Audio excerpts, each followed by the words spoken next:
Sahabat terkasih, bagaimana kabar Anda? Tentunya kami berharap Anda dalam keadaan yang sehat, semangat dan penuh sukacita. Kita bersyukur ya karena begitu besar rahmat dan kasih setia Allah terhadap kita semua.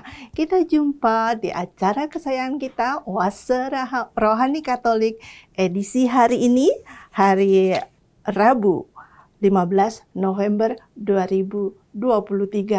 Bersama saya, Laurencia Fani, dan ada bersama kita adalah Romo John Labatolok, SDB. Selamat datang, Romo. Ya, terima kasih Bu Fani. Ya, dan juga para pemirsa Oase Rohani Katolik. Salam jumpa lagi dan salam sehat. Terima kasih, Romo. Mari, sahabat terkasih, kita mulai acara ini seperti biasa. Akan dibuka dengan doa pembuka yang akan dibawakan oleh Romo. Silakan, Romo. Mari kita bersatu dalam doa.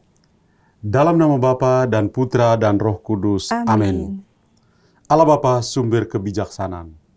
Engkau senantiasa memperhatikan umat-Mu dalam setiap peristiwa kehidupan kami. Jadikanlah kami pemimpin yang baik bagi diri sendiri, keluarga, dan sesama dalam kekudusan, seturut teladan Yesus Kristus Putra-Mu. Kami percaya Engkau melalui sabda-Mu yang akan kami dengar pada hari ini, membuat kami boleh bertumbuh dalam iman, semakin bersyukur atas semua anugerah yang Engkau berikan pada kami semua. Demi Kristus Tuhan dan pengantara kami. Amin. Dalam nama Bapa dan Putra dan Roh Kudus. Amin. Amin. Antifon pembuka. Berilah keadilan kepada orang lemah dan kepada yatim piatu. Berilah keadilan kepada orang hina dan papa. Luputkanlah orang lemah dan miskin. Lepaskanlah mereka dari tangan orang berdosa. Bacaan pertama dari Kitab Kebijaksanaan, bab 6 ayat 2-11. Hai para raja yang memerintah orang banyak dan bermegah karena banyaknya rakyatmu, condongkanlah telingamu, sebab Tuhanlah yang memberi kalian kekuasaan, dan dari Tuhan yang Maha Tinggilah asal pemerintahan. Ia akan memeriksa segala pekerjaanmu, serta menyelami rencanamu. Sebab sebenarnya kalian hanyalah abdi kerajaannya. Maka kalau kalian tidak memerintah dengan tepat, tidak pula menepati hukum, atau tidak berlaku menurut kehendak Allah, Ia akan mendatangi kalian dengan dahsyat dan cepat. Pengadilan yang tak terelakkan akan menimpa para pembesar. Memang para bawahan dapat dimaafkan karena belas kasih, tetapi para penguasa akan disiksa dengan kejam. Tuhan yang Maha Kuasa tidak akan mundur terhadap siapapun, dan kebesaran orang tidak dihiraukannya. Baik yang kecil maupun yang besar dijadikan olehnya, dan semua dipeliharanya dengan cara yang sama. Tetapi terhadap para penguasa akan diadakan pemeriksaan yang keras. Jadi, perkataanku ini tertuju kepada kalian, para pembesar. Hendaknya kalian belajar menjadi bijaksana dan jangan sampai jatuh. Sebab mereka yang secara suci memelihara yang suci akan disucikan pula, dan yang dalam hal itu terpelajar akan mendapat pembelaan. Jadi, hendaklah menginginkan serta merindukan perkataanku, maka kalian akan terdidik. Demikianlah sabda Tuhan. Syukur kepada Allah. Mazmur tanggapan. Bangunlah ya Allah, hakimilah bumi. Bangunlah ya Allah, hakimilah bumi. Berilah keadilan kepada orang lemah, Dan kepada anak yatim, belalah hak orang sengsara dan orang yang kekurangan. Luputkanlah orang lemah dan miskin, lepaskanlah mereka dari tangan orang fasik. Bangunlah ya Allah, hakimilah bumi. Allah sendiri telah berfirman, "Kamu adalah Allah, kamu sekalian adalah anak-anak yang maha tinggi. Namun kamu akan mati seperti manusia, dan seperti salah seorang pembesar, kamu akan tewas." Bangunlah ya Allah, hakimilah bumi.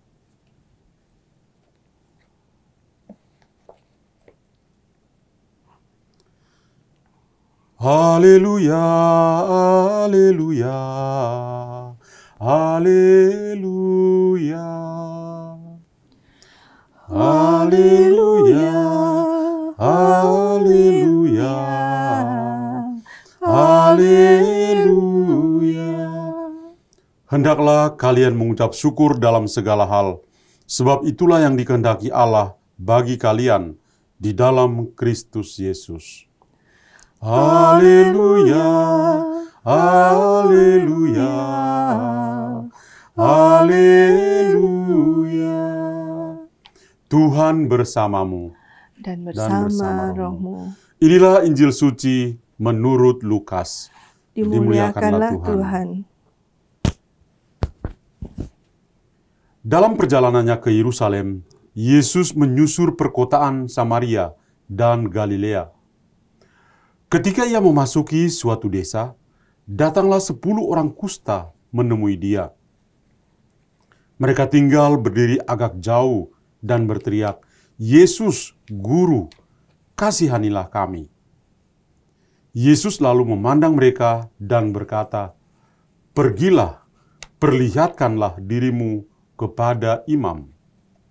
Dan sementara dalam perjalanan, mereka menjadi tahir. Seorang di antara mereka ketika melihat bahwa dirinya telah sembuh, kembali sambil memuliakan Allah dengan suara nyaring, lalu tersungkur di depan kaki Yesus dan mengucap syukur kepadanya. Orang itu seorang Samaria.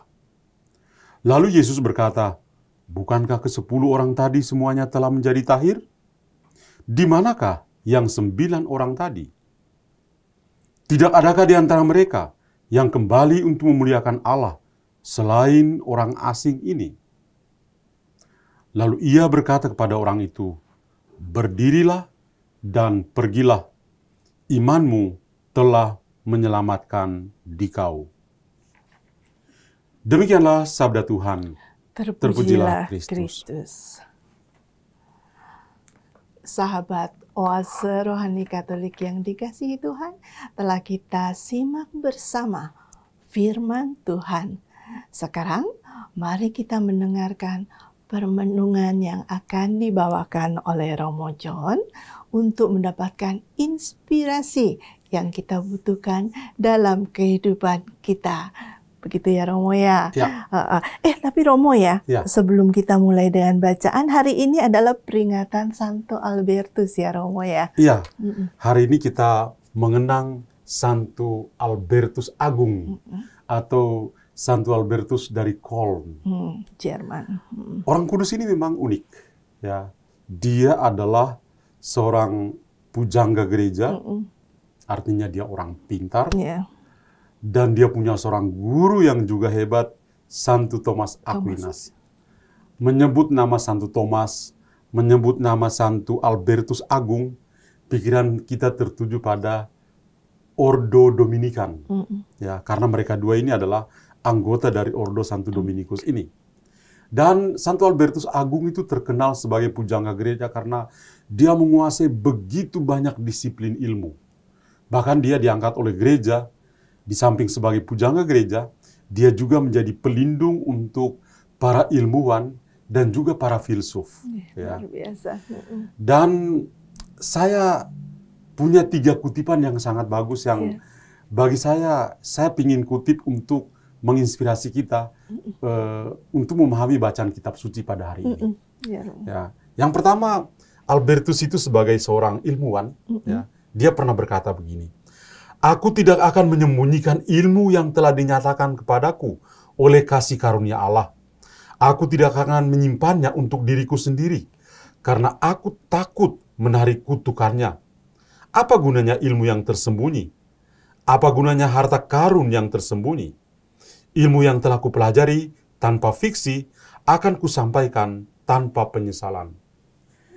Saya melihat, ya, kutipan ini mau mengatakan tentang sosok Santo Albertus Agung yang memang luar biasa, pintar, seorang pujangga gereja, tapi karunia yang dia terima dari Tuhan bukan untuk dirinya sendiri, tapi dia berbagi untuk seluruh gereja.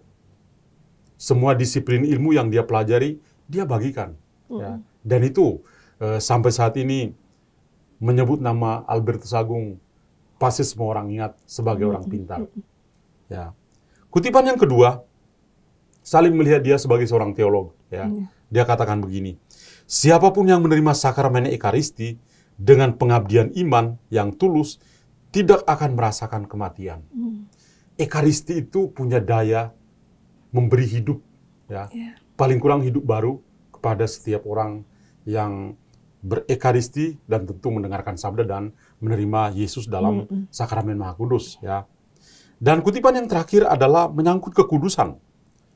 Dia katakan, cara yang paling pasti dan paling cepat untuk mencapai kekudusan adalah dengan berusaha untuk murni hati, kemurnian hati. Setelah semua rintangan telah disingkirkan, Tuhan menemukan jalan yang jelas dan melakukan keajaiban, baik di dalam maupun melalui jiwa.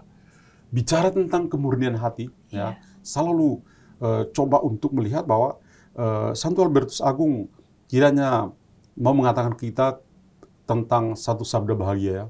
Berbahagialah orang yang murni atau suci hatinya, karena mereka akan melihat Allah. Ya. Bagi saya 3 kutipan ini, ya, penting untuk memahami apa yang tadi kita dengar dalam bacaan-bacaan kitab suci. Ya, sama mulai dengan bacaan pertama, ya. Bacaan pertama sangat kontekstual untuk kita saat ini, ya. Karena apa? Karena kita semua, kalau kita lihat di media sosial, di YouTube, pusing. Penuh dengan persiapan untuk memasuki tahun politik. Ya. Jadi, apa yang muncul? Yang muncul adalah semua orang mendambakan sosok pemimpin yang bijaksana. Ya. Apa karakter yang kita temukan dalam masyarakat kita? Apa keinginan mereka dengan sosok-sosok yang kiranya akan menjadi pemimpin negeri ini? Ya. Ada banyak hal yang dituntut, kejujuran, kompetensi, pemimpin yang visioner, yang menginspirasi, yang cerdas, adil, berwawasan luas, berani, lugas, imajinatif, bla bla bla, banyak sekali. Ya. Tapi kita coba masuk dalam permenungan di bacaan pertama, ya. Menarik karena apa? Di bacaan pertama, ya, Tuhan yang Maha Tinggi, dikatakan tadi dalam kitab kebijaksanaan, ya, Tuhan yang Maha Tinggi itu yang memberi kebijaksanaan atau kekuasaan, dan dialah menjadi asal dari pemerintahan. Jadi seorang itu menjadi pemimpin bukan semuanya dari dia, tapi diyakini bahwa Tuhanlah yang menjadi inspirator, Tuhanlah yang punya kehendak untuk menjadikan orang itu menjadi pemimpin. Karena itu, kalau dia menjadi seorang pemimpin, maka yang dikehendaki adalah dia memimpin dengan sebuah gaya yang khas. Yang saya maksudkan adalah seorang pemimpin adalah seorang hamba, seorang abdi. Dia dipilih untuk menjadi pemimpin, dan tadi dalam bacaan pertama dikatakan, supaya dia bisa menjadi abdi bagi masyarakat. Karena itu ketika dia memimpin dengan baik, sesuai dengan SOP dari Tuhan, semuanya akan baik-baik. Kalau seandainya dia keluar dari SOP, maka tadi kita mendengar dalam bacaan pertama, sebuah ancaman serius kepada pemimpin itu. Iya. Tuhan akan segera datang kepada dia Dan untuk mengadilinya. Ya, itu. Dan kalau disiksa dengan kejam nih ya Romo. Dia bisa diberikan siksaan yang kejam ya. Kita kalau membaca ini kita jadi merinding, serem. Merinding, takut ya. Ya. Maka pemimpin perlu menyadari bahwa dia adalah abdi Tuhan. Tuhan hadir dalam dirinya supaya dia bisa melayani orang-orangnya Tuhan. Iya. Itu. Banyak loh ya. Iya, jadi bukan untuk dirinya sendiri, ya, seperti itu. Kemudian pemimpin itu harus belajar untuk menjadi bijaksana. Iya. Jangan sampai dia jatuh.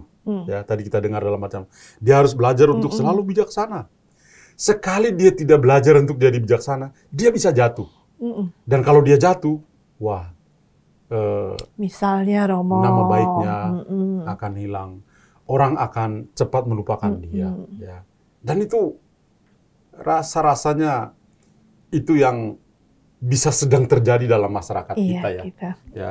Seorang pemimpin yang diagung-agungkan, kalau dia tidak bijaksana dalam hidup, dia akan jatuh. Dan kalau dia jatuh, orang akan mencemooh, orang akan kehilangan kepercayaan. Kepercayaan itu mahal loh. Kalau hilang, susah untuk dibangun kembali ya. Perlu waktu yang lama. Ya.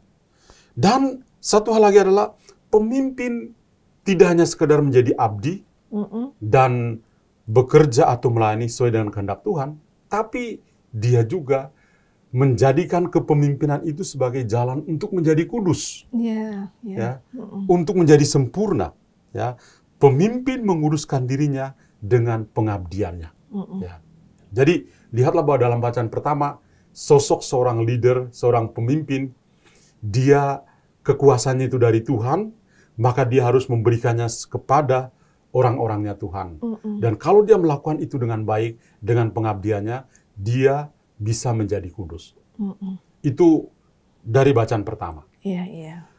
Bagaimana dengan bacaan Injil? Tuhan Yesus Kristus sedang dalam perjalanan ke Yerusalem.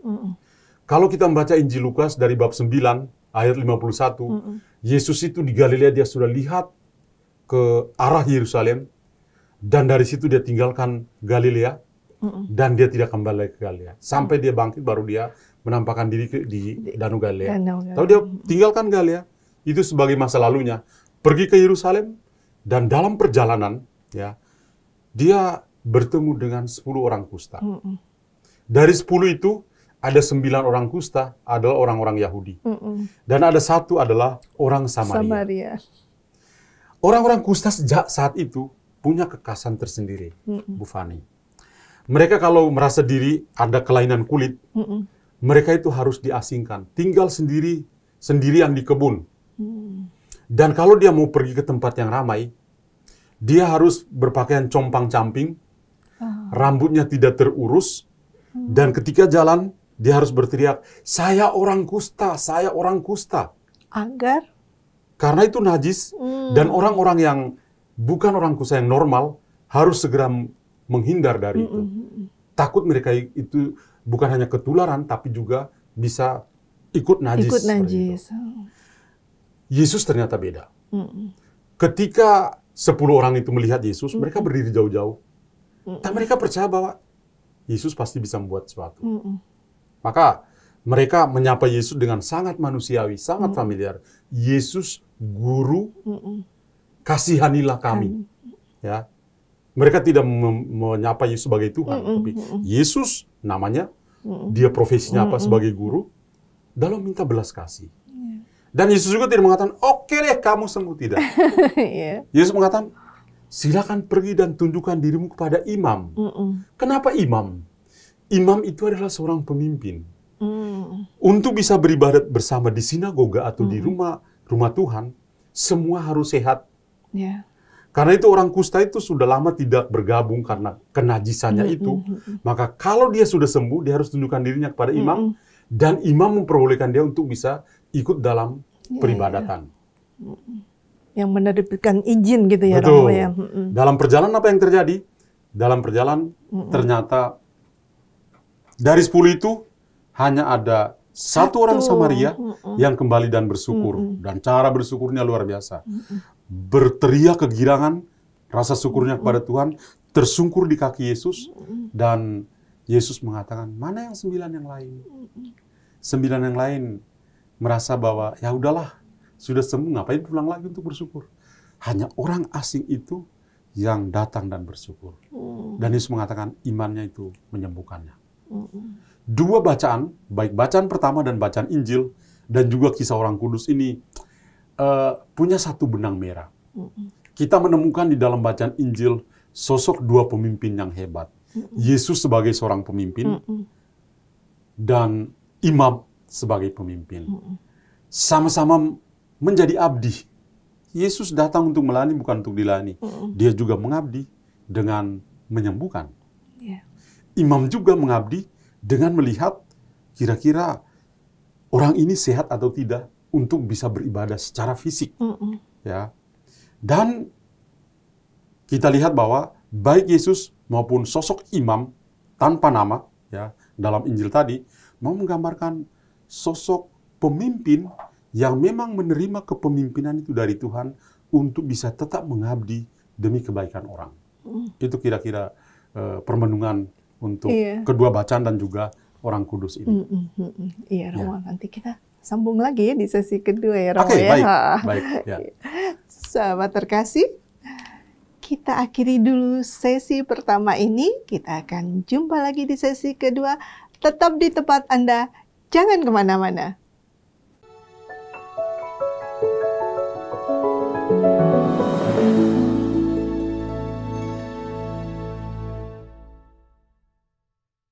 Jumpa lagi di sesi kedua Oase Rohani Katolik edisi hari ini. Masih bersama Romo John dan saya Laurencia Fani. Kita akan lanjut untuk mendapatkan inspirasi dari permenungan pada edisi Rabu 15 November hari ini. Tapi sebelumnya, jika Anda yang ingin menyatakan pendapat atau usulan atau sesuatu, dapat mengirimkan tulisan Anda di email orkkaj2021@gmail.com atau nomor telepon WhatsApp 0881 0251 33438. Baik, Romo, kita lanjut ya. Lanjut. Saya ada beberapa pertanyaan nih, Mo. Oke, silakan, Fani. Untuk mulai dari bacaan yang pertama ya, Romo ya. Wah, itu menarik itu, menarik, kontekstual. Kebijaksanaan Salomo. Romo, kalau ini kan kita ngomongin, ini sih sesuai ya, sedang hangat-hangatnya dengan keadaan kita, tahun politik yang akan datang. Tapi untuk kehidupan kita ya, untuk yang lebih kecil deh Romo gitu ya, penerapannya ini kan misalnya bisa berlaku untuk keluarga, seorang kepala keluarga, keluarga kecil maupun besar. Nah ini konteksnya bagaimana ya Romo, seorang pemimpin? Memang dalam bacaan pertama itu bicara secara umum tentang seorang pemimpin itu, ya Tuhan yang kasih kuasanya kepada dia. Jadi kalau kita merenungkan secara lebih kecil, ya pertama dari diri kita sendiri, ya kita adalah pemimpin bagi diri kita. Ya, kita juga perlu mengabdi bagi diri kita sendiri dengan how to bagaimana kita take care ya, kita perlu menjaga diri kita dan lain sebagainya. Tapi juga dalam satu keluarga ya, dalam satu keluarga, kepala keluarga, ya ada kepala, namanya saja kepala keluarga, itu pemimpin. Kalau kepalanya sudah tidak ada ya ibu keluarga, juga tetap menjadi pemimpin karena ada anak-anak atau siapa aja yang ada di rumah itu, ya. Atau di dalam lingkungan gereja kita punya KBG, ya ketua lingkungan atau ketua wilayah, koordinator dan lain sebagainya. Banyak sekali pemimpin. Dalam kelompok kategorial ada koordinatornya dan lain sebagainya. Moderatornya juga ada ya. Jadi dari kehidupan masyarakat kita, keluarga, bahkan sampai di tingkat yang lebih besar negara, pemimpin, selalu ada pemimpin. Ya. Nah, melihat sosok-sosok yang ada, ya, yang Tuhan percayakan kepada mereka kuasanya atau kehendaknya untuk bisa memimpin, maka hendaklah ini menjadi sebuah kesadaran tersendiri bagi diri kita sendiri, bagi kepala keluarga atau ibu keluarga, kalau dia single parent, ya, atau bagi pemimpin secara politik, ya, semua kekuasaan yang kita miliki itu bukan dari diri kita sendiri. Tapi dalam spirit atau semangat bacaan pertama, itu Tuhan yang berikan kepada kita. Maka kita tidak hanya sekedar melakukan tugas kita sebagai pemimpin yang bijaksana, tapi kita juga dipanggil untuk mempertanggungjawabkan semua yang kita lakukan. Kalau saya bisa memimpin diri saya dengan baik dan bijaksana, itu nantinya menjadi pertanggungjawaban saya ketika dalam pengadilan terakhir. Kalau di dalam keluarga, kepala keluarga melakukan tugasnya dengan baik, ya, maka itu juga akan menjadi pertanggungjawabannya di masa depan. Demikian juga pemimpin dalam pemerintahan dan sebagainya. Karena itu, kalau kita lihat dalam situasi kita, ketika seorang pemimpin tidak melakukan tugasnya dengan baik, tidak bijaksana dalam hidupnya, mulai ada kekerasan, baik kekerasan verbal maupun kekerasan fisik, mulai ada dalam keluarga atau juga dalam pemerintahan.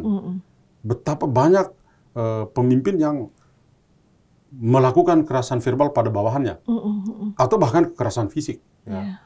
Itu menjadi pertanyaan kita, gimana pertanggungjawabannya kelak kepada Tuhan yang memberikan kuasa kepada mereka. Ya. Jadi kalau kita renungkan apa yang dalam bacaan pertama tentang kepemimpinan, ya, para pemimpin yang bijaksana adalah siapa saja, mulai dari diri kita sendiri, dalam keluarga, dalam masyarakat luas kita, siapa saja yang mendapat kuasa untuk memimpin, itu percayalah bahwa itu Tuhan yang beri. Maka lakukan itu dengan bijaksana, dengan baik, penuh dengan cinta, dan itu akan menjadi pertanggungjawaban kita kepada Tuhan yang memberi kuasa itu kepada kita. Karena kita adalah hamba yang melakukan kepemimpinan yang Tuhan berikan itu. Jadi harus selalu belajar untuk mau rendah hati, mau belajar untuk bijaksana, begitu ya Romo ya? Itu yang ditekankan dalam bacaan pertama. Karena pada kenyataannya kan nggak begitu Romo. Ada nggak semua ya Romo. Perlu ada kesadaran bahwa sebagai seorang pemimpin, ya, dia melakukan itu karena apa? Tidak hanya sekedar supaya orang memujinya, wah dia hebat. Tapi pada bacaan pertama dikatakan dengan jelas, itu adalah jalan untuk menjadi kudus. Atau menjadi sempurna. Karena yang dilakukan itu adalah punyanya Tuhan. Ya. Dan yang kita abdi adalah punyanya Tuhan juga. Gitu. Ya, kadang-kadang orang mudah lupa, kekuasaan itu adalah saya punya. Maka ketika saya berkuasa, ya semau saya. Jadi sombong. Jadi sombong dan muncul kekerasan-kekerasan dan sebagainya. Iya. Seolah begini Romo.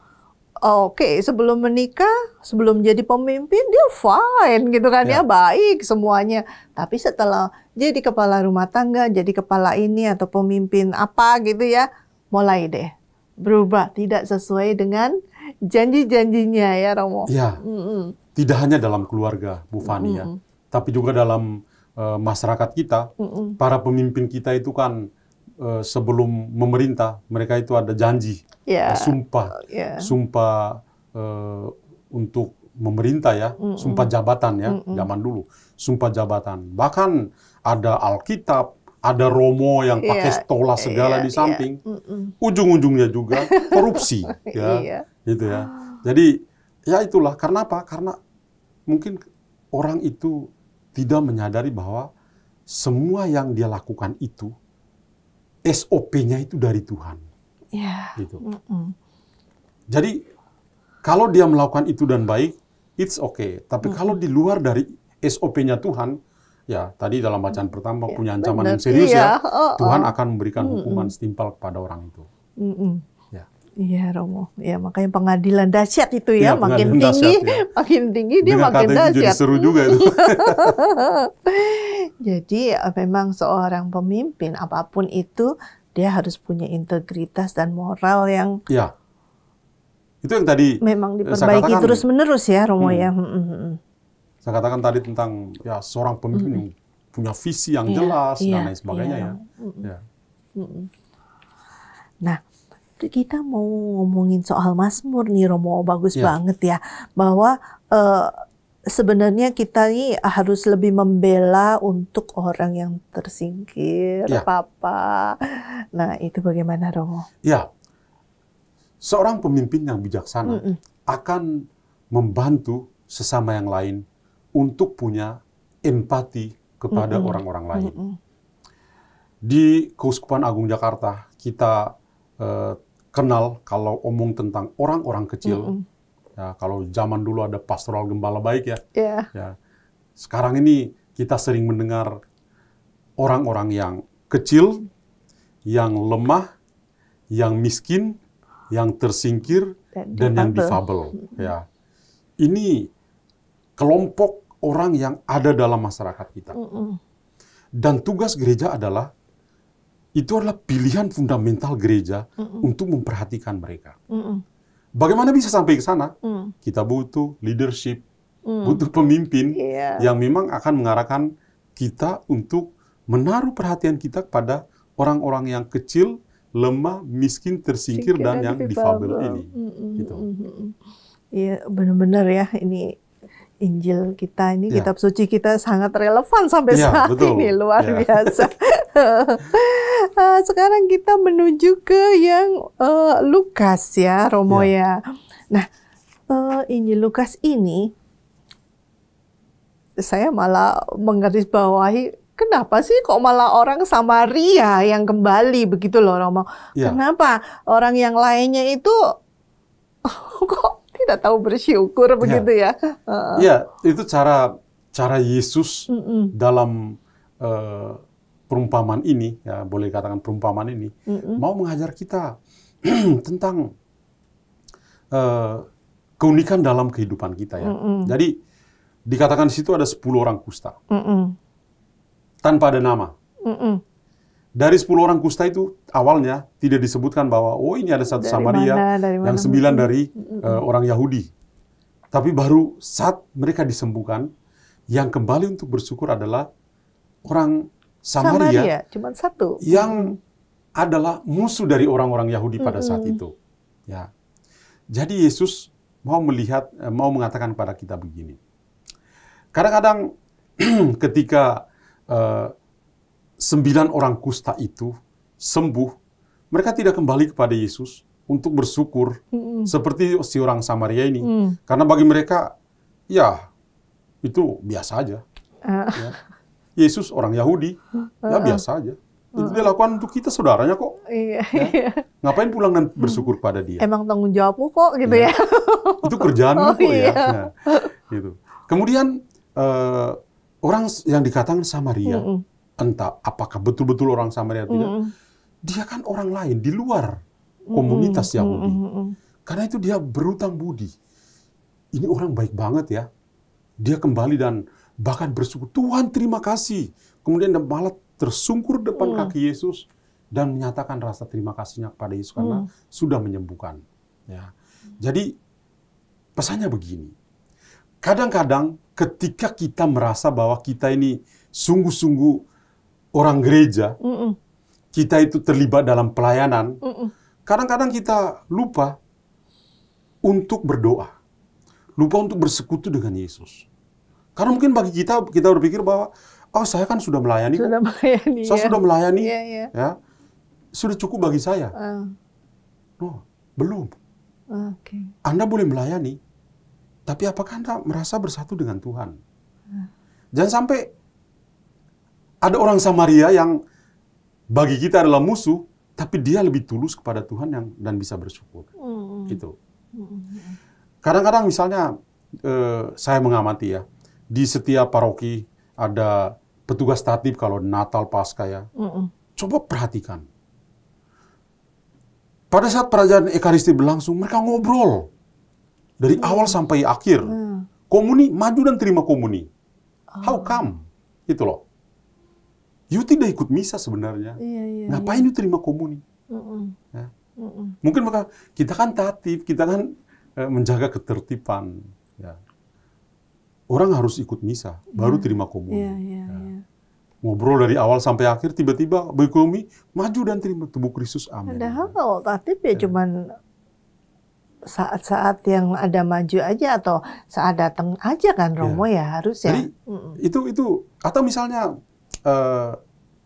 orang aktif sekali di gereja, apakah mereka mengaku dosa? Saking aktif tapi tidak pernah mengaku dosa, sama aja. You sama dengan 9 orang kusta yang disembuhkan tapi tidak bersyukur. Gitu. Jadi itu terjadi dalam gereja kita ya, fenomena ini. Dengan contoh petugas tatib, para aktivis gereja, panitia, mereka menyiapkan orang untuk pergi mengaku dosa, tapi mereka tidak mengaku dosa. Ya gimana sih? Gitu loh. Gitu. Jadi ada kalanya contoh-contoh tertentu terjadi dalam gereja kita ya. Saking akrab dengan Yesus sampai tidak bisa mengimani Yesus. Itu bisa terjadi. Orang merasa sangat dekat dengan Yesus sampai tidak bisa mengimani Yesus. Itu manusia berkarakter Yudas Iskariot sebenarnya. Pengkhianat malah ya. Bagus sekali Romo. Mungkin Romo bisa kasih closing statement ya dari bacaan ini. Ya, Bu Fani dan para pemirsa Oasis Katolik yang saya kasih dalam Kristus. Kita berjumpa dengan Tuhan yang menyapa kita begitu luar biasa hari ini. Yang pertama adalah kita pas di tahun politik. Dan kita disuguhi teks suci yang sangat inspiratif.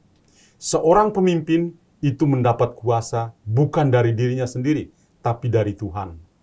Karena itu, dia harus mengabdi. Titik. Seorang pemimpin adalah seorang abdi. Itu adalah SOP-nya dari Tuhan. Yang kedua, sebagai manusia, kita harus selalu punya hati yang penuh syukur. Kenapa? Karena kita mendapat segala-galanya dari Tuhan. Yang sakit bisa disembuhkan seperti orang-orang kusta dalam Injil.